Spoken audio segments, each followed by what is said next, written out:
కర్నూలు నగరంలో section 30 police act అమల్లో ఉందని, దానివల్ల ముందస్తు అనుమతి లేకుండా ఎవరు కూడా ఎలాంటి ధర్నాలు కానీ, ర్యాలీలు కానీ, రాస్తారోకోలు కానీ చేపట్టకూడదని అందరికీ తెలియజేస్తున్నాం. అలాగే సామాజిక మాధ్యమాలలో ఈరోజు ఉదయం నుంచి కూడా కొన్ని పోస్టులు వైరల్ అయ్యాయి. ఒక రాజకీయ పార్టీకి సంబంధించినటువంటి నాయకుడు రేపు ఉదయం కర్నూలులో ఒక ధర్నా కార్యక్రమం చేపట్టబోతున్నారు అని సోషల్ మీడియాలో బాగా వైరల్ అవుతుంది.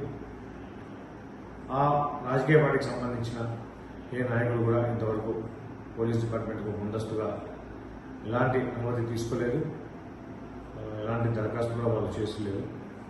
కాబట్టి ఎవరైనా సరే అనుమతి లేకుండా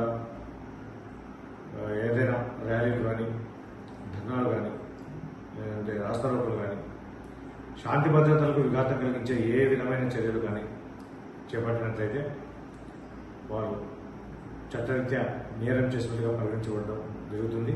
అలాగే వాళ్ళపైన చట్టరీత్యా చర్యలు తీసుకోవడం కూడా జరుగుతుంది.